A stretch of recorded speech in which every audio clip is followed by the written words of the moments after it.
Hello everyone. तो चलिए आज बात करते हैं हम क्लाउड वॉच।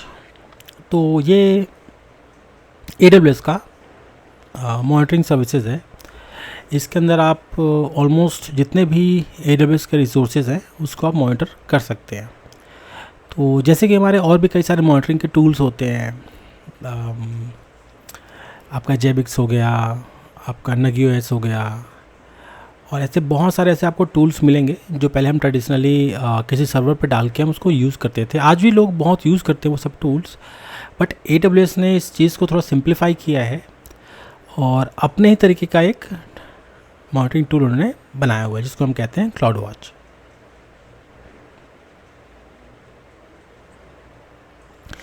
तो जैसे कि आप विंडोज़ सिस्टम की बात कर लें या लाइनक्स की बात कर लें, विंडोज़ में हमारा वहाँ पे भी होता है ऐसा, वहाँ पे बनते हैं लॉग्स।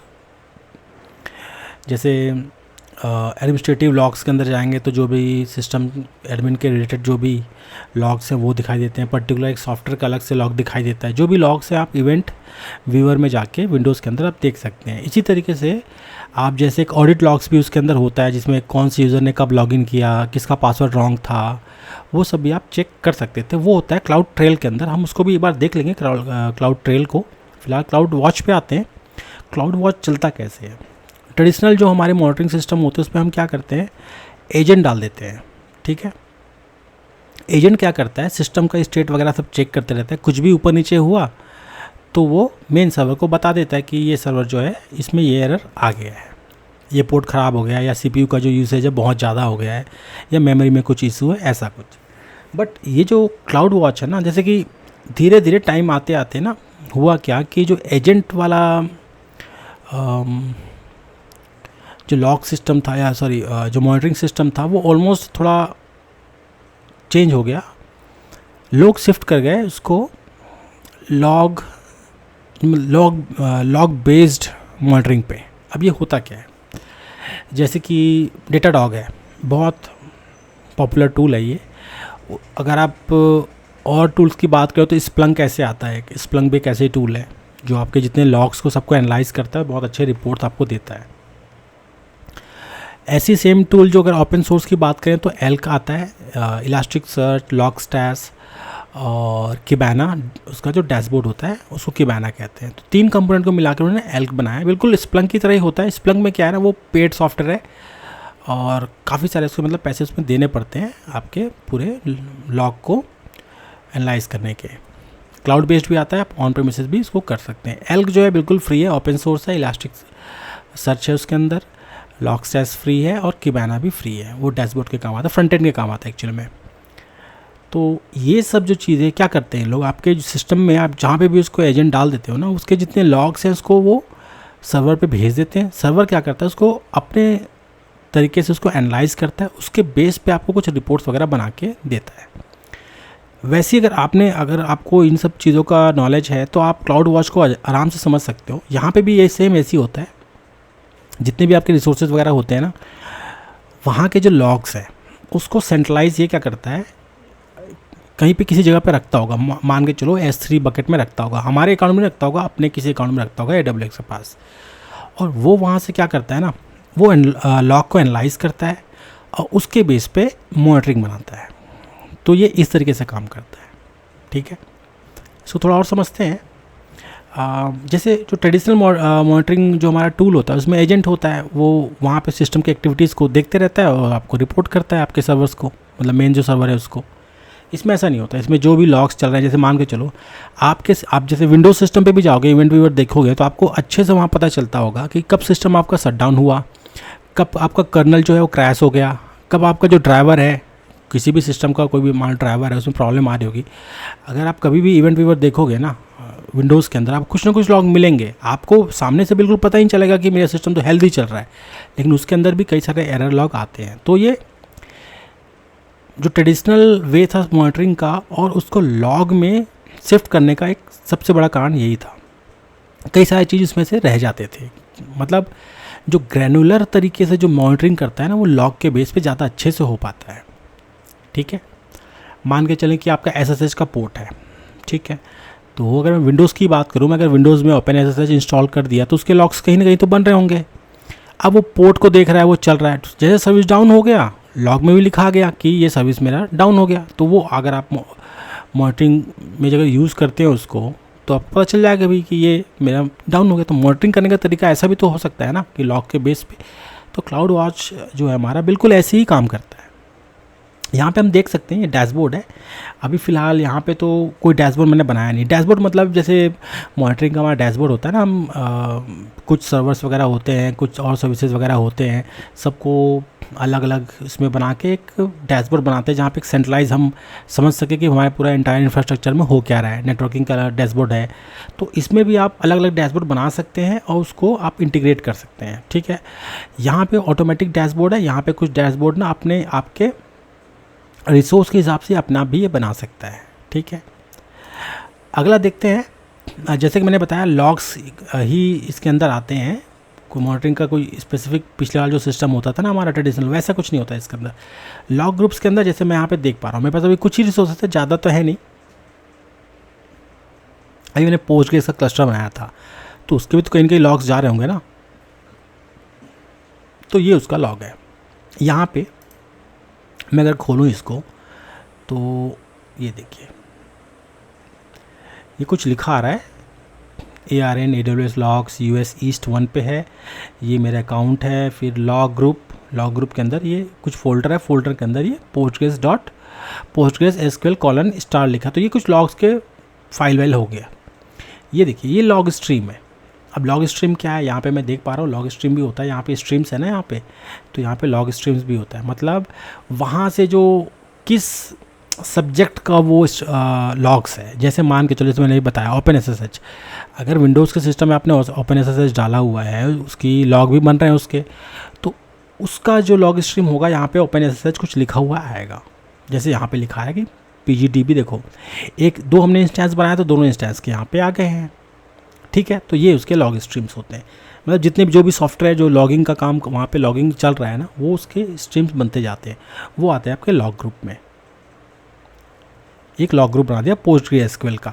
तो जैसे मान के चलो कि एक टाइप के सर्विसेज हैं और 2-3 सॉफ्टवेयर एक ही टाइप के सर्विस का काम करते हैं, उसका आप एक लॉग ग्रुप बना सकते हो कि सब लॉग को एक साथ ही मैं देख सकूं। तो जो भी लॉग्स हैं उसके ग्रुप को लॉग ग्रुप्स कहते हैं। स्ट्रीम कहते हैं कि किस जो सोर्स है, कौन सा सोर्स का सॉफ्टवेयर है जो यहाँ पे आ रहा है उसके लॉग्स। ठीक है, यहाँ पे टैग्स है, एनोमली डिटेक्शन है, इसको थोड़ा समझते हैं। अगर मैं यहाँ पे लॉग एनोमलीज के अंदर जाऊँ तो आपको थोड़ा और यहाँ पे समझ आएगा। मैं जो लॉग मेरा वहाँ पे आ रहा है उसमें कुछ भी प्रॉब्लम्स आ रहा है, उसको डिटेक्ट करने का जो तरीका है ना वो यहीं से होता है। क्रिएट एनोमली डिटेक्टर पे आप जाएँ, यहाँ पे सर्च लॉग ग्रुप, मान के चलो मैं ये करता हूँ एक बार में। ठीक है, एक बार में एक ही लेगा ये। यहाँ पे फ्रिक्वेंसी क्या होगी, हर 5 मिनट में या हर 10 मिनट में आप इसको चेक करा सकते हो। एक फ़िल्टर का पैटर्न कुछ दिया हुआ है, ये देखिए मेरे लॉग्स इस तरीके से आ रहे हैं, कस्टम लॉग डेटा है। और भी जितने भी लॉग्स हैं ना वो भी यहाँ पे दिखाएगा। ठीक है, तो उसको आप फ़िल्टर कर सकते हो, टेस्ट पैटर्न कर सकते हो, इसका रिजल्ट भी देख सकते हो। थोड़ा एडवांस में जाते हैं, यहाँ पे maximum anomaly visibility period days 21 दिन तक का दिया हुआ है। 21 दिन तक का आप रख सकते हो लॉग्स इसके अंदर। तो किसी स्पेसिफिक पैटर्न पे, जैसे कि यहाँ पे लॉग का कुछ एग्जांपल दिया गया है, यहाँ पे इन्फो है, यहाँ पे बेंचमार्क है। मान के चलो यहाँ पे एरर आ गया, क्रिटिकल एरर आ गया, तो क्रिटिकल एरर को आप फिल्टर कर दो। यहाँ पे टेस्ट पैटर्न पे, यहाँ पे पहले फिल्टर पे डाल दो कि अगर यहाँ पे एरर नाम का कुछ आए तो वो मुझे एनॉमली डिटेक्ट होगा, यहाँ पे एक्टिवेट कर दो। तो जैसे ये लॉग जो चल रहा है उसमें अगर वो वाले लॉग्स अगर आते हैं तो वो बता देगा कि भाई ये प्रॉब्लम है। उसके बेस पे क्या होगा ना, उसका सब्जेक्ट क्या है, भाई एरर तो आ रहा है लेकिन किस चीज़ का एरर आ रहा है, तो बताएगा पर्टिकुलरली। मतलब जो आपके लॉग में ही लिखा होगा ना कुछ कि इस टाइप का कुछ एरर है, मान के चलो डेटाबेस में रिसोर्सेज कम हो गया, तो उसका भी यहाँ लिखा आएगा कि क्रिटिकल बोलेगा कि रैम जो है वो बहुत कम है, ऐसा कुछ लॉग में आएगा लिखा हुआ। तो उसको क्या है ना, उसके बेस पे आप ना अलार्म्स बना सकते हो कि जैसी वो आए तो कितने मिनट तक वो रुके, कितने मिनट तक वो रुके और एक मैसेज सेंड कर दे या कुछ एक्शन कर दे। ऐसा भी आप कर सकते हो, ये बहुत काम का चीज़ है। अगर मैं ऑल अलार्म पे आऊँ तो आपको समझ आएगा। यहाँ पे एक अलार्म बनाने का तरीका है, मैं क्रिएट अलार्म पे क्लिक, ठीक है अभी कोई भी अलार्म नहीं है, क्रिएट अलार्म पे मैं क्लिक करता हूँ, सेलेक्ट मैट्रिक। ठीक है, मैट्रिक भी समझते हैं। मैट्रिक क्या है, जैसे कुछ इवेंट्स होते हैं ना, आपका सीपीयू ज़्यादा हो गया, सीपीयू कम हो गया, नेटवर्क का कनेक्शन टाइम आउट हो गया, पोर्ट फेल हो गया, वेबसाइट डाउन हो गया, एचटीटीपीएस पोर्ट डाउन हो गया है, ऐसे कई सारे इवेंट होते हैं ना। तो उस इवेंट के बेस पे आप उसको मैट्रिक ऐसा मान के चल सकते हो। जैसे कि अगर मैं EC2 पे ही जाऊँ, मैं मान के चलो EC2 को आराम से आपको समझ आ जाएगा। पर इंस्टेंस मैट्रिक, इंस्टेंस के बेस पे जो मैट्रिक्स बनते हैं ना, ये उसको बताता है। ये क्या है देखिए आप, CPU credit usage, CPU credit balance, ऐसे और भी कई सारे EBS IO बैलेंस। तो ये सब कहाँ से, ये सब उसी लॉग से आ रहा है, ये बना बनाया है, ये ऑलरेडी बनाया है। बस आपको उस लॉग, ये क्या करता है मैट्रिक्स ना, अगर आपको इसके बेस पे अगर आप बनाते हो अलार्म कि मेरा जो CPU है, जैसे अगर मैं करूँ CPU यूटिलाइजेशन, चलो मैं मान के चलो ये करता हूँ इस मैट्रिक के हिसाब से कि CPU यूटिलाइज जो है, ठीक है, उसके ऊपर मुझे बनाना है अलार्म। मैं लिख दिया यहाँ पे, यहाँ डाल दिया, ठीक है, CPU यूटिलाइजेशन इंस्टेंस का ID आ गया। अलग अलग इंस्टेंस के अलग अलग बनेंगे, हर इंस्टेंस के अलग अलग मॉनिटरिंग का मैट्रिक होगा और उसके बेस पे अलग अलग अलार्म भी बनेंगे। अगर मैं बोल दूँ मैक्सिमम 5 मिनट तक या जितना भी मिनट आप चाहो, तो स्टैटिक हो या एनोमली डिटेक्टेड हो, वो भी आप कर सकते हो चाहो तो। अगर ग्रेटर हो जाए कितने से, मस्ट बी ए नंबर, अगर मान के चलो 85 से ऊपर हो जाए तो वो क्या करेगा, कुछ डेटा पॉइंट के अलार्म से, कोई बात नहीं, नेक्स्ट पे क्लिक करते हैं तो वो इन अलार्म स्टेट पे आ जाएगा। यहाँ पे नोटिफिकेशन बता रहा है। नोटिफिकेशन किसको देना है, आप यहाँ पे क्या करो, जो SNS है या जो इसका नोटिफिकेशन सर्विस है, SNS के बारे में भी पढ़ेंगे, तो जो SNS है उस पर क्या करें, ये एक मेल भेज दे, ठीक है। अब इसका बहुत सारा काम है मेल का, आप चाहो तो इसको आपके जो टिकटिंग सिस्टम है, जैसे सर्विस नाउ है या और भी कई सारे टिकटिंग टूल होते हैं ना, उस पर डायरेक्ट भी आपको भेज कर टिकट क्रिएट करवा सकते हो कि जैसे ही इसमें 85% से ऊपर जाए या इसका कोई पोर्ट है वो ख़राब हो जाए, या CPU मतलब सिस्टम शट डाउन हो जाए, या कुछ सर्वर ही अनरेस्पॉन्सिव हो जाए, तो वो सब चीज़ें आप यहाँ पे कॉन्फ़िगर कर सकते हो। तो ये जो SNS है ना, काफ़ी काम का चीज़ है। ये नोटिफिकेशन के अलावा भी बहुत सारी चीज़ करता है। आप नोटिफिकेशन भेज दो, आपके जो ग्रुप है ना, आपके जो सिस्टम एडमिनिस्ट्रेटर के जो ग्रुप्स हैं आपके क्लाउड वाले, उनको पूरा भेज सकते हो कि भाई ये जो सिस्टम है इसमें CPU यूसेज बढ़ गया है, ये डाउन हो गया, उसको आप यहाँ इसके थ्रू भेज सकते हो। इसके अलावा आप लैम्डा के कुछ एक्शंस भी करा सकते हो। ऑटो स्केलिंग भी है यहाँ पे। अगर मान के चलो ऑटो स्केलिंग जो मैंने बताया था आपको, ऑटो स्केलिंग के जो हमारे लास्ट जो हमारा क्लास था उस पर हमने बताया था कि कुछ पॉलिसीज़ होते हैं वो आपके अलार्म बेस पे भी होते हैं, तो आप यहाँ से भी अलार्म सेट कर सकते हो। यहाँ पे आप करोगे तो वहाँ पे अपने आप बन जाएगा। तो ऑटो स्केलिंग, जैसे ये 85 पे जाए तो भाई ऑटो स्केलिंग ग्रुप में कुछ एक्शन करा दो। जैसे मैं क्लिक करता हूँ, जैसे अलार्म में आए इसको भाई स्केल करा दो, ठीक है। तो यहाँ से भी कर सकते हो आप, वहाँ से भी मतलब AWS का एक ये है कि ये एक दूसरे से जितने भी सर्विसेज हैं ना, सब जुड़े हुए हैं। यहाँ पे आप काम करोगे तो वहाँ पे भी असर करेगा, ऐसा है। तो आप देखिए कितना इसको अच्छा बनाया गया है, कितने अच्छे से इसको एक दूसरे में ना इसको इंटीग्रेट किया गया है, ठीक है। तो इस तरीके से आप इस पर ऑटो स्केलिंग के लिए भी EC2 का एक्शन भी आप कर सकते हो। चाहो तो रीस्टार्ट कर दो, बंद कर दो, मान के चलो कि स्पेसिफिक कुछ एरर आप जानते हो कि भाई ये एरर आता है तो हमें सिस्टम को रिबूट करना पड़ता है, मान के चलो, आप EC2 के एक्शन में उसको ऐड करा सकते हो। यहाँ पे क्लिक करके जब अलार्म आए तो स्टॉप कर दो, टर्मिनेट कर दो, रिबूट कर दो, कई सारी चीज़ें हैं। ऐसे सिस्टम मैनेजर के एक्शन है। जैसे सिस्टम मैनेजर होता है हमारा कि सेंट्रलाइज एक जितने भी हमारे रिसोर्सेज वगैरह होते हैं ना, सिस्टम्स होते हैं, उसको मैनेज करने का होता है। इसको भी हम करेंगे नेक्स्ट हमारे क्लासेस में। तो ऐसे कई सारे ट्रिगर्स होते हैं जिसको आप कर सकते हो। आप चाहो तो सिंपल नोटिफिकेशन करा सकते हो, आप चाहो तो इसको टिकटिंग टूल से इंटीग्रेट भी करा सकते हो, ठीक है। तो इस तरीके से आप इसको अलार्म बनाओगे। जैसे वो 85% से ऊपर होगा, ऐसे बहुत सारे आपको मैट्रिक्स मिलेंगे।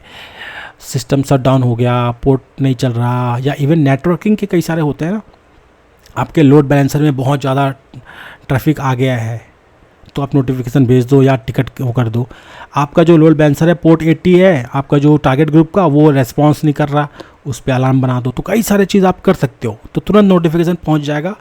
नोटिफिकेशन के साथ साथ आप चाहते हो कि एक टिकट भी क्रिएट कर दो तो वो भी हो जाएगा। साथ में कुछ लैम्डा का स्क्रिप्ट कर दो, ऑटो स्केलिंग ग्रुप आपको करना है या कुछ स्पेसिफिक टास्क कराना है विद इन AWS के अंदर, वो भी करने को तैयार है, वो भी कर देगा।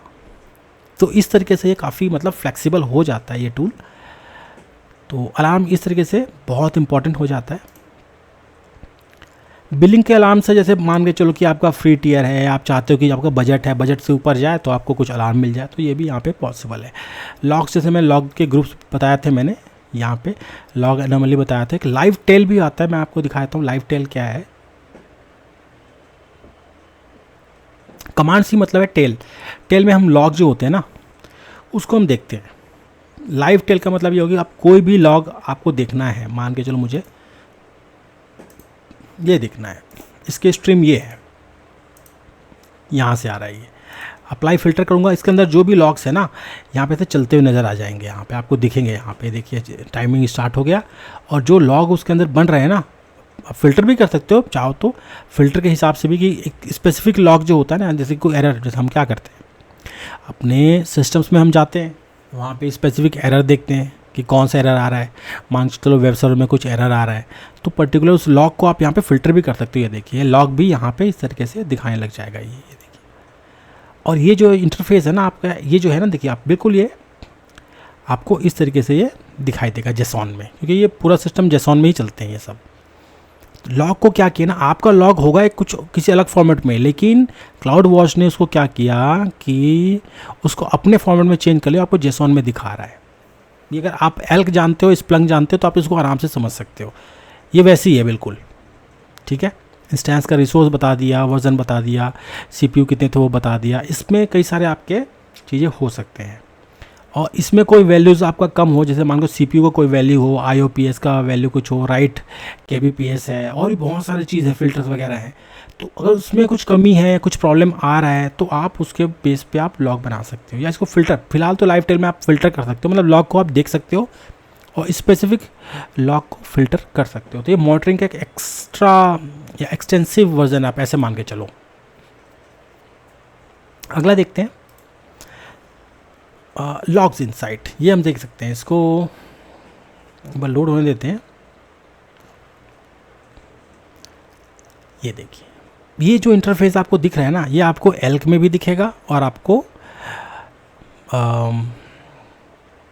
जो दूसरे वैसे टूल है, स्प्लंक जैसे टूल है, वो वैसे बिल्कुल दिखाई देगा। एक्चुअली में क्वेरी करने का तरीका है ये इनका अलग ही लैंग्वेज होता है। जैसे एसक्यूएल होता है ना, वैसे ही कुछ मान के चलो, थोड़ा सा एसक्यूएल जैसे ही मिलता है ये, बट वैसा नहीं होता, थोड़ा सा इसमें अलग होता है और सिंपल होता है एक्चुअल में। बिल्कुल एसक्यूएल की तरह आप कोई भी क्वेरी, मतलब कोई भी लॉग्स को अगर फ़िल्टर करना चाहते हो, तो आप यहाँ पे टाइम वगैरह डाल के आप उसको यहाँ पे देख सकते हो। इसके बेस पे जैसे मान के चलो आपको कुछ स्पेसिफिक ट्रैफिक है आपके वेबसाइट का, उसके लॉग्स को आपने फ़िल्टर यहाँ पे कर लिया, ठीक है, यहाँ पे फ़िल्टर कर, उसके बेस पे आप उसको विजुअलाइज़ कर सकते हो, डैशबोर्ड बना सकते हो, या रिपोर्ट बना सकते हो कि इतने दिन से इतने दिन के बीच में हमारे पास जो डेटा का जो फ़्लो था इतना आया, इतने कंट्री से इतने फ़्लो, इतने मतलब ट्रैफिक आए थे, मतलब बहुत सारी चीज़ के अंदर आप कर सकते हो। एरर्स को भी वैसे विजुअलाइज़ कर सकते हो। कुछ मान के चलो कि कंट्री वाइज आपका कितना फुटप्रिंट है, प्रेजेंस कितना है, उसके जो लॉग्स के बेस पे आप बहुत कुछ यहाँ पे कर सकते हो। तो ये जो इंटरफेस है ना, आपको वैसे ही स्प्लंक जैसे ही मिलेगा, वहाँ पे भी हम ऐसी क्वेरी लिखते हैं, उसके बेस पे डेटा को विजुअलाइज़ करते हैं, फिर उसके बेस पे हम डैशबोर्ड बनाते हैं। मोस्टली जैसे नेटवर्क के ऊपर ये ज़्यादा बनते हैं कि कितना ट्रैफिक आ रहा है, फायरवॉल पे कितने हिट्स हैं, किस टाइप के हमारे लॉग्स आ रहे हैं, जो कोड है आपके वेब के कोड है, और भी बहुत सारी चीज़ें ये सपोर्ट करता है। धीरे धीरे जैसे जितना आप इस पर काम करेंगे आपको उतना समझ आएगा। एक मॉनिटरिंग जो सिंपल हम मॉनिटरिंग टूल बोलते हैं ना, ये उससे भी ज़्यादा बढ़ के है, ठीक है। एक कंट्रीब्यूटर इनसाइट है, यहाँ पे देख लेते हैं इसको। यहाँ पे कुछ रूल्स वगैरह बनाने को बोलेगा ये।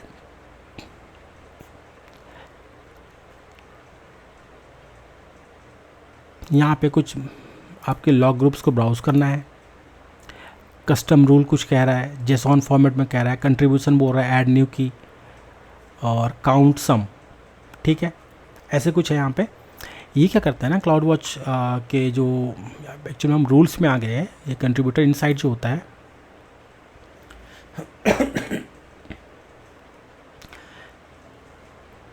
ये मल्टीपल जो आपके होते हैं ना, कुछ रूल्स बना के मल्टीपल जो क्रॉस अकाउंट होते हैं उसके मॉनिटरिंग को, उसका आप मॉनिटर और उसको ट्रबल शूट वगैरह करने का काम ही करता है। मतलब मल्टीपल अकाउंट्स में कुछ रूल्स आप बना दो, जैसे मान के चलो कि डिफरेंट आपके जो अकाउंट है, ठीक है, उसमें किसी और अकाउंट में जो एप्लीकेशन है वैसे ही एक और आपका पड़ा हुआ, आप दोनों को एक साथ ही उसका लॉग जो एनालिसिस करके उसको ट्रबल शूट करना चाहते हो, तो ये वैसा कुछ काम करता है।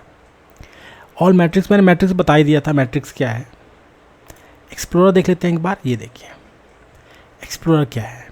अब जो लॉग्स वगैरह है ना, जैसे एम्प्टी एक्सप्लोरर है, EC2 इंस्टेंसेस बाय टाइप है, ELB के ऊपर है, आपके RDS के बेस पे है, यहाँ पे कुछ मैट्रिक्स है, मैट्रिक्स को आप इसके अंदर ले आओगे, टैग के हिसाब से आप इसको चूज़ कर सकते हो आपके रिसोर्सेस को। और इसका जो कहें तो आप एक डैशबोर्ड बना सकते हो इसको, मतलब एक इसको जैसे मैंने इसको विजुअलाइज़ करना है, मतलब कहने का मतलब एक्सप्लोरर का मतलब विजुअलाइज़ करना है, ऐसा कुछ है। तो इसको ना आप इसको यहाँ पे ये देखिए डैशबोर्ड का नाम वगैरह डाल सकते हैं, ऐसे प्रीव्यू आएगा इसका, ये देखिए, ठीक है। कहने का मतलब है जैसे कि यहाँ पे आप कुछ स्पेसिफिक आप मैट्रिक्स वगैरह हैं, कुछ फंक्शंस वगैरह आप यहाँ पे करोगे, ठीक है। और उसका एक ग्राफ बनाने के लिए इस पे जैसे अभी ये 1 2 3 4 भाग में है ये, ठीक है। तो इसको ना मैट्रिक्स और जो आपके टैग्स वगैरह हैं उसको उसके बेस पे आप यहाँ पे इसको लेके आओगे और स्पेसिफिक एक मतलब मॉनिटरिंग रिपोर्ट वगैरह बना सकते हो, और इसके बेस पे आप एक डैशबोर्ड बना सकते हो, ठीक है। तो इसको और देखेंगे, काफ़ी अच्छा चीज़ है ये। स्ट्रीम्स मैंने पहले ही बताया था कि कहाँ से किस सॉफ्टवेयर से वो आ रहा है, ऐसा कुछ आप मान के चलें। एक्सरे ट्रेसेस एक होता है, एक्सरे एक अलग से मॉनिटरिंग टूल होता है आपका, जो क्लाउड वॉच होता है उससे थोड़ा सा अलग होता है ये। क्लाउड वॉच में क्या करते हैं आप कुछ स्पेसिफिक टाइप के ही जो प्रॉब्लम्स उसको करते हैं, ये एप्लीकेशन को भी मॉनिटर कर लेता है। आपका कस्टमाइज एप्लीकेशन है, आप चाहते हो कि आपका कोई एप्लीकेशन का परफॉर्मेंस कैसा है, वो किस टाइप का परफॉर्मेंस दे रहा है, उसके कोड में कितने प्रॉब्लम्स हैं, वो सब जो लॉग्स होते हैं। अगर मैं एक्सरे की बात करूँ, एक्सरे एक अलग मॉनिटरिंग टूल है मान के चलो, क्लाउड वॉच जैसा नहीं है, वो थोड़ा उससे भी एक्सट्रीम है, इसलिए उसको हमने उसको इसलिए एक्सरे बोला गया है। मतलब किसी भी एप्लीकेशन का और अच्छे से उसको एक्सरे करना, आपका जैसे मान के चलें कि आपका जो RDS का डेटाबेस है कैसे उस परफॉर्म कर रहा है ना, तो उसमें भी हम एक्स्ट्रा उसका जो डेवलपर लोग ना जो होते हैं मॉनिटरिंग के लिए, जो मतलब और एक्सटेंसिव लेवल पे जाके मतलब थोड़ा डीपर जाके उसको जो एप्लीकेशन के जो परफॉर्मेंस वगैरह को चेक करते हैं, ऐसा कुछ इसके अंदर आपको देखने को मिलेगा, ठीक है। ये काफ़ी एडवांस होता है ये, जैसे कि मोस्टली जैसे आप ये कह सकते हो कि आपके जो एप्लीकेशन के अंदर बग्स हैं या कोई मेमोरी का इशू है ना, मेमोरी लीक हो रहा है, और भी डेवलपर रिलेटेड जितने भी मॉनिटरिंग होते हैं ना, वो मतलब एक्सटेंसिव मॉनिटरिंग ये उसके अंदर आता है। इवेंट्स आप देख सकते हैं, इवेंट्स के अंदर कुछ रूल्स हैं।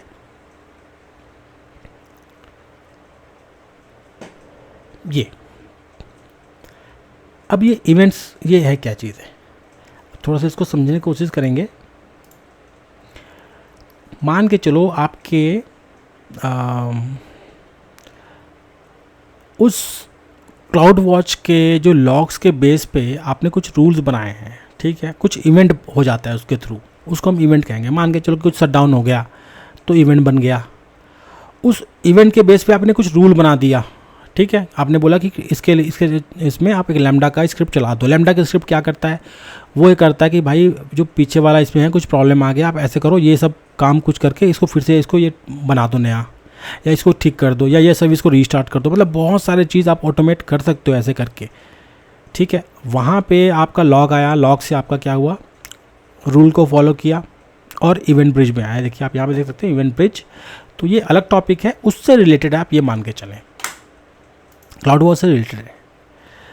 रूल्स मतलब यही कि जो आपके लॉग के बेस पे आपका एक रूल बनेगा, यहाँ पे रूल बनेगा, ठीक है, और उसके बेस पे काम कराएगा।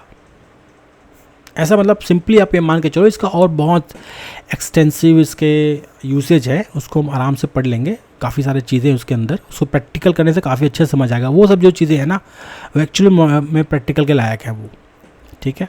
ऐसे आपके एप्लीकेशन सिग्नल्स हैं, एप्लीकेशन से रिलेटेड सर्विसेज मैप है, आप ये काफ़ी कुछ इसको आप समझ रहे होगे। RUM है, इवेंट एंट्री है, तो एप्लीकेशन के जो मॉनिटरिंग वगैरह होते हैं ना, ये वो सब चीज़ें हैं।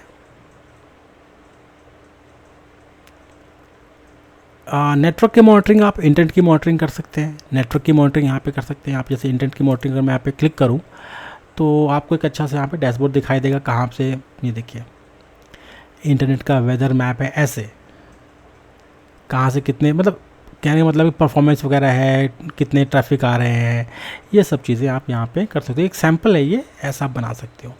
नेटवर्क का मॉनिटरिंग भी ऐसे कुछ है। यहाँ पे आप एक मॉनिटरिंग बनाओगे, ठीक है, कुछ मैट्रिक्स कलेक्ट करोगे, उसके बेस पे आप ना ट्रैफिक जो है नेटवर्क का ट्रैफिक को डायग्नोज करोगे। तो ये जब आप करते हो ना तो आपके जो नेटवर्क के डिवाइसेस वगैरह हैं या नेटवर्क के जैसे फ्लो वगैरह है कि यहाँ से इतना फ्लो वहाँ तक जा रहा है, एक रिसोर्स से दूसरे रिसोर्स तक जा रहा है, या बाहर से कितने आ रहे हैं, तो वो सब भी आप यहाँ से मॉनिटरिंग कर सकते हो। इनसाइट है कुछ, इनसाइट के अंदर कंटेनर का इनसाइट, जैसे आपका कंटेनर है, आप जैसे फारगेट वगैरह यूज़ करते हो, ठीक है, या इसके कंटेनर सर्विसेज यूज़ करते हो, तो वो सब की मॉनिटरिंग भी आप यहाँ पे कर सकते हो। लैम्डा का इनसाइट है, लैम्डा के फंक्शंस हैं वो किस तरीके से काम कर रहे हैं। अगर आपका लैम्डा का फंक्शन होगा ना तो उसके बेस पे वो कैसे काम कर रहा है, कितना उस पर हिट्स आ रहे हैं, कितना मेमोरी खा रहा है, कोई प्रॉब्लम तो नहीं है, वो सब चीज़ें। एप्लीकेशन का कोई एप्लीकेशन आप चाहते हो उसको भी आप मॉनिटर यहाँ से कर सकते हो। EC2 का रिसोर्सेज का हेल्थ, ये आपको कई बार ज़रूरत पड़ेगी, ठीक है। CPU यूटिलाइजेशन वगैरह के बेस के ऊपर काफ़ी सारा चीज़ आप कर सकते हो। मैप व्यू और लिस्ट व्यू भी कर सकते हो यहाँ पे इस तरीके से। तो एक सेंट्रलाइज आपको यहाँ पे मिल जाएगा मॉनिटरिंग, क्या चल रहा है, कैसे है, इसके अंदर क्या क्या इसके स्टेट वगैरह है। इसके अलावा सेटिंग्स कुछ है यहाँ पे, सेटिंग्स में देख लेते हैं। ये देखिए ग्लोबल, ये है आपका डैशबोर्ड, ये कुछ लॉक्स नया आया हुआ है, लॉक्स न्यू बोल रहा है, डेटा प्रोटेक्शन, अकाउंट पॉलिसी है, कस्टम डेटा आइडेंटिफायर है, ट्रेसेस है, एक्सरे के traces, matrix data sources, application signal. तो ये क्या है ना, ये जो जैसे कि कई सारे ऐसे मॉनिटरिंग सॉफ्टवेयर होते हैं जिसमें आप ना एक अपना IP का सबनेट देते हो, पूरे नेटवर्क का सबनेट देते हो। आप बोलते हो कि इसमें जितने भी होस्ट हैं उन सबको डिस्कवर कर लो, सबको ऐड कर लो, ऐसा कुछ होता है। जैबिक्स में भी होता है, आपके और भी जितने मॉनिटरिंग टूल हैं सब में ऐसे होता है, नगियोस में भी ऐसा होता है। तो वैसे ही कुछ है। अगर आप एप्लीकेशन पे जाओगे तो आप एप्लीकेशन को भी अपने आप डिस्कवर करा के इसको भी आप, जैसे मैं स्टार्ट डिस्कवरिंग करता हूँ एप्लीकेशन के बारे में बता देता हूँ कि ये एप्लीकेशन है, इसका पाथ है, ये सब चीज़ें, तो ये अपने एंड से ही अपने आप उसको डिस्कवर करेगा कि क्या चीज़ है, कैसा एप्लीकेशन है, इससे कहाँ कहाँ चीज़ को मॉनिटरिंग करना चाहिए, वो सब आपको बता देगा। इसके बारे में और अच्छे से देखेंगे। बाकी बेसिक लेवल पे मैं आपको इतना ही बता दूंगा कि ज़्यादा इसमें कुछ भी एकदम इम्पॉर्टेंट नहीं है। ये लॉग बेस पे काम करता है। ये आप यहाँ पे अलार्म बनाते हो, यहाँ पे आपके लॉग के ग्रुप्स होते हैं, जैसे एक टाइप का सॉफ्टवेयर है तो उसी टाइप के लॉग ग्रुप्स बना दो। लॉग में कुछ प्रॉब्लम आ गया तो एनोमली होगा। अगर आप लॉग को लाइव देखना चाहते हो तो लाइव टेल है। लॉग के इनसाइट कि लॉग का पूरा स्टैटिक्स वगैरह कैसे होगा वो उसके लिए है। मैट्रिक्स है, जैसे कि CPU का यूटिलाइजेशन है, आपका नेटवर्क का ट्रैफिक आउट है, इन है, आपका मेमोरी का कुछ प्रॉब्लम है, तो वैसे जो चीज़ें हैं वो उसको मैट्रिक कहते हैं, वो इसके अंदर आएगा। उसको एक्सप्लोर करने का तरीका यहाँ से है, उसके बेस पे आप डैशबोर्ड बना सकते हैं। एक्सरे जो है थोड़ा सा एक्सटेंसिव वे है, मतलब नॉट जस्ट अ मॉनिटरिंग, मतलब थोड़ा और अंदर जाके उसके अंदर पूरा एप्लीकेशन का परफॉर्मेंस कैसा है, कोई कोड लिख तो नहीं है, कई सारी चीज़ें ये मॉनिटरिंग करता है। स्किल डेवलपर का नॉलेज अच्छे से आपको होना चाहिए। बाकी आप इसको कभी भी आप इसको ऑन ऑफ कर सकते हो। थोड़ा सा इसके एक्स्ट्रा पैसे लगते हैं एक्सरे के। एक्सरे का अलग मॉनिटरिंग वे है, ठीक है।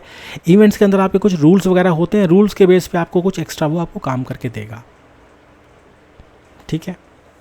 जैसे आप चाहते हो कि यहाँ पे कुछ आए, लॉग्स के अंदर कुछ आपको मिले अलार्म वगैरह, तो वो कुछ रूल्स के थ्रू आपके लैम्डा के स्क्रिप्ट चला दे, या और भी कई सारे थर्ड पार्टी काम होते हैं ना, वो आप करा सकते हो, ठीक है। जैसे कि आपके सर्विस नाउ के जो टिकटिंग वगैरह है वो सब इसके थ्रू, रूल्स के थ्रू भी आप कर सकते हो।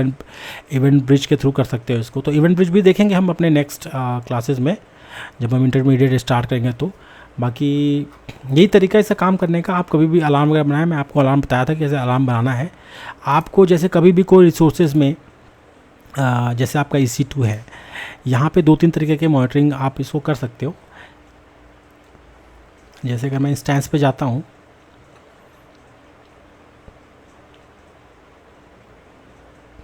ठीक है, यहाँ पे मैं इस पे गया, ये मेरा, यहाँ पे आपको ना एक्शंस में आपको मिलेगा मॉनिटरिंग एंड ट्रबल शूटिंग। ठीक है, गेट सिस्टम, ये सब चीज़ें हैं ना। अब देखिए यहाँ से कॉन्फ़िगर क्लाउड वॉच एजेंट है, यहाँ पे मैनेज क्लाउड वॉच अलार्म्स है, मैनेज डिटेल्ड मॉनिटरिंग भी है। तो ये सब चीज़ें क्लाउड वॉच से रिलेटेड है, मॉनिटरिंग वाले। मैं अगर मैनेज डिटेल पे जाऊँ तो मुझे इसको इनेबल करना पड़ेगा, इनेबल करूँगा तो डिटेल्ड पूरा होगा, और इसके लेकिन अलग से चार्जेस आपको लगेंगे। ठीक है, अगर मैं कंफर्म भी करता हूँ मैं इसको ना, तो ये देखिए ये मेरा मॉनिटरिंग डिटेल्ड मॉनिटरिंग स्टार्ट हो जाएगा ये। और इसके बेस पे अगर मॉनिटरिंग टैब पे जाऊँ तो काफ़ी एक्स्ट्रा, और जैसे ये तो बेसिक मॉनिटरिंग है, इसके अलावा भी कई सारे आपको मैट्रिक्स मिलेंगे, उसके बेस पे आप इसको अच्छे से काम मतलब उसके अंदर ले सकते हो। जैसे जो बेसिक मॉनिटरिंग के अंदर ना मेमोरी वगैरह नहीं होते हैं, तो जब आप थोड़ा एक्सटेंडेड वे में जाते एक्सटेंडेड मॉनिटरिंग करते हो ना, तो उसमें मेमोरी वगैरह भी उसके अंदर मिल जाता है, काफ़ी सारी चीज़ें मतलब आपको मिलता है। ठीक है, तो अब जैसे RDS की बात करते हैं, RDS की मॉनिटरिंग कैसे होती है, और भी बहुत सारे टूल्स हैं हमारे, सबके अलग अलग मॉनिटरिंग होते हैं। मोस्टली जितने भी मॉनिटरिंग होते हैं जैसे क्लाउड वॉच के थ्रू ही होता है, इससे बाहर कुछ नहीं होता। जैसे अब DB है हमारा, इसके भी मॉनिटरिंग वहाँ पे जाते हैं। ठीक है, जैसे इवेंट्स वगैरह है ना, ये सब मॉनिटरिंग के सेंट्रलाइज कर रखा है टूल को, तो ये सब चीज़ का मॉनिटरिंग एक जगह लेता है। अब आपके ऊपर डिपेंड करता है आप क्या क्या सर्विसेज यूज़ करते हो। ठीक है,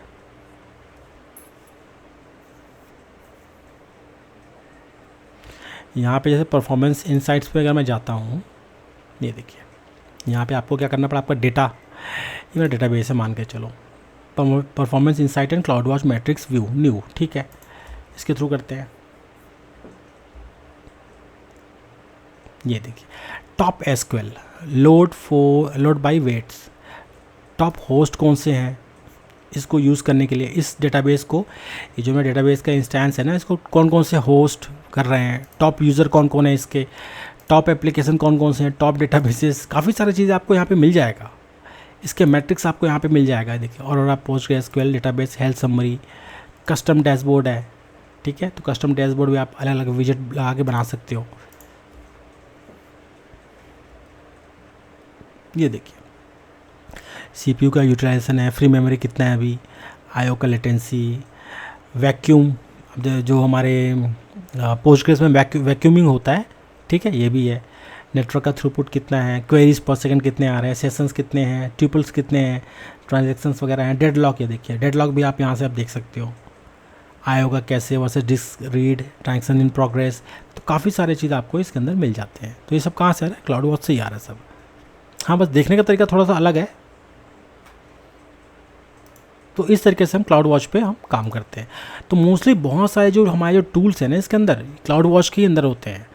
आपका अभी क्लाउड वॉच के जितने लॉग्स बनते कहाँ पे होते कहाँ पे, तो ये आपके S3 में ही रहते हैं। हाँ, आप उसको देख नहीं सकते हो, बात अलग है।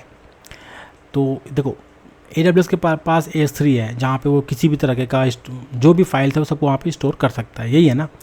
तो जितने भी लॉग्स हैं सब उसको वहीं पे रखते हैं, चाहे वो आपको दिखाए कि ना दिखाए। अगर हम मॉनिटरिंग की बात करें तो आपको दिखाएंगे नहीं, किसी भी S3 में हो, वो आपको वही चीज़ दिखाई देगा जो आपने बनाया हुआ है। जैसे आपने S3 बकेट में कुछ बनाया हुआ है तो आपको दिखाई देगा। इवन जो बिलिंग वगैरह है, कॉस्ट यूसेज जो भी है, वो सब S3 के अंदर ही होते हैं, और वहाँ से आप अलग अलग तरीके से आप उसको काम करते हो इसके अंदर।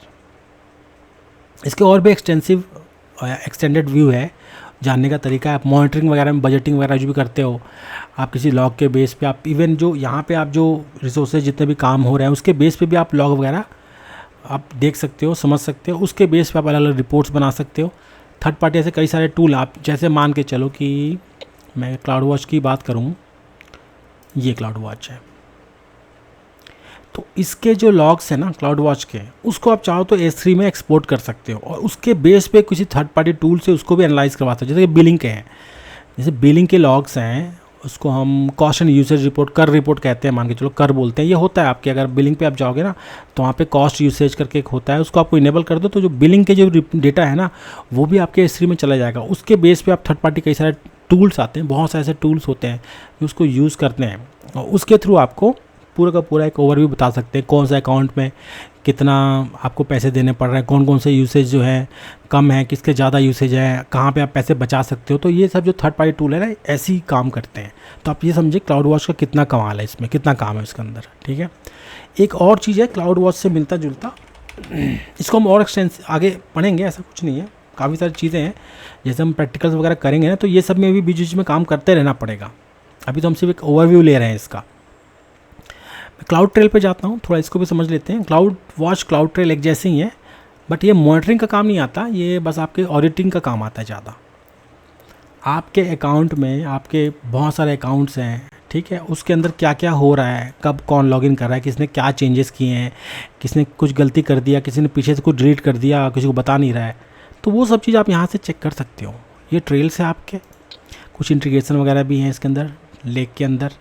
ये आप इवेंट की हिस्ट्री पूरा चेक कर सकते हो, ठीक है। पूरा देखिए यहाँ पे मॉनिटर इंस्टेंस देखिए, मैंने अभी क्या किया ना, एक जो अगर मैं इसको आपको बताऊँ अच्छे से तो आपको समझ आ जाएगा। मैंने क्या किया ना, इसको मॉनिटरिंग इनेबल किया था मैंने इस पर, अभी देखिए वो भी आ गया। मैंने जो वहाँ पे किया देखो, सोर्स आईपी किसने किया, यूज़र नेम वगैरह देखिए, यूज़र नेम रूट सब यहाँ पे बता देता है, मतलब पूरा ऑडिटिंग का काम करता है ये। इसके और भी बहुत सारे काम होते हैं। एक इनसाइट आपको मिल जाएगा यहाँ पे, क्रिएट अ ट्रेल करके,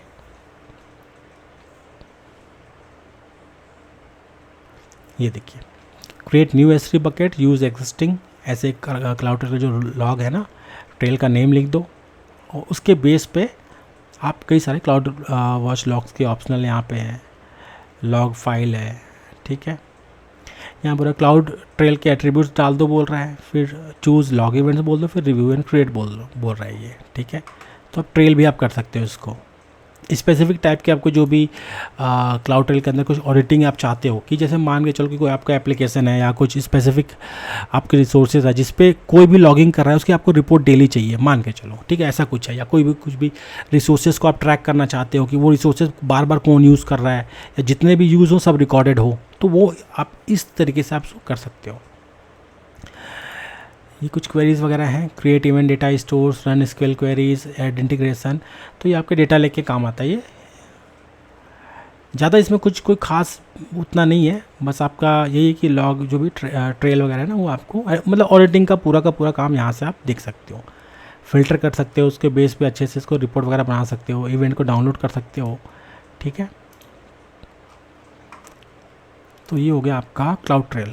इसको जैसे हम क्या करेंगे ना, आगे जितने भी हम प्रैक्टिकल्स वगैरह करेंगे, जैसे मैं SNS टॉपिक की बात कर रहा हूँ, क्लाउड ट्रेल के अलार्म्स की बात कर रहा हूँ, तो जब हम प्रैक्टिकल्स करते जाएंगे तो ये सबको भी मतलब जहाँ पे ज़रूरत पड़ेगी उनको भी करते जाएंगे, तो वो जो कॉन्फ़िगरेशन वगैरह है वो आप वहाँ पे आराम से देख सकते हो। इसके लिए स्पेसिफिक मॉनिटरिंग के लिए मैं कुछ या स्पेसिफिक रिसोर्स क्रिएट करूँ, वो थोड़ा अजीब हो जाएगा कि मैं इसको दिखाने के लिए वहाँ पे कुछ रिसोर्स बना रहा हूँ। अब प्रैक्टिकल जब हम करेंगे ना, जैसे मैं लास्ट प्रैक्टिकल किया तो कई सारी चीज़ों को हमने एक साथ ना इंक्लूड कर लिया था। जैसे हमारा जो ऑटो स्केलिंग था उसके अंदर, बस आपको थ्योरी समझना है पहले, क्या काम करता है, कैसे काम करता है, क्या है ये, इतनी चीज़ें प्रैक्टिकल करते जाएंगे आपको आराम से ये समझ आ जाएगा, ठीक है। मैं कोशिश करूँगा कि जितना भी एक्सटेंसिव हो या जितना ज़्यादा एक्सटेंडेड वर्जन में इसको आपको समझा सकूँ, उतना ज़्यादा हम करेंगे इसको। देखो काफ़ी गहराई है इसके अंदर, आप ऐसे ऐसे चीज़ इसके अंदर हैं कि आप सोच भी नहीं सकते कि ऐसा भी होता है।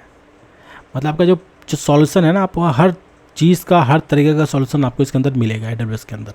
इसलिए सबसे हॉट आपका क्लाउड, जो सबसे मोस्ट डिमांडिंग बोले ना आज के टाइम में, यही है। ये बहुत डेवलपर फ्रेंडली है, बहुत रिलायबल है और बहुत चलता भी है ये। तो नेक्स्ट वीडियो में हम यही करेंगे कि ये मेरा मतलब 10th पार्ट है ये। तो नेक्स्ट जो है मैं इंटरमीडिएट कोर्स स्टार्ट करूँगा, और वहाँ पे हम क्या करेंगे, थोड़ा सा वो जो कोर्स रहेगा वो, देखो अभी तक जो हमने किया ना वो एक सिंपल क्लाउड प्रैक्टिशनर या एडमिनिस्ट्रेटर के हिसाब से किया, मतलब नॉर्मल चीज़ें जैसे काम चलाओ काम, कि इतना आप कर लो, इतने में आपका काम चल जाएगा, ऐसा कुछ था। अभी हम क्या जाएंगे, एक लेवल ऊपर जाएंगे, हम थोड़ा डेवॉप्स कैसे काम करते हैं हम वो देखेंगे, ऑटोमेशंस वगैरह हैं, कोड से कैसे काम करते हैं, और भी जैसे कई सारे SNS है, SQS है, इवेंट ब्रिज क्या होता है, तो उस टाइप के जो और भी रिसोर्सेज है ना वो हम करेंगे। स्टोरेज गेटवे रह गया हमारा, स्टोरेज गेटवे बहुत इंपॉर्टेंट हमारा टॉपिक है, वो भी करेंगे। इसका बैकअप वगैरह देखेंगे, काफ़ी सारी चीज़ें हैं जो भी हमें करना बाकी है, तो वो हम देखेंगे हमारे नेक्स्ट इंटरमीडिएट कोर्स के अंदर। आज के लिए इतना ही, मैं आपको मिलूँगा मेरे नेक्स्ट वीडियो में, तब तक के लिए धन्यवाद।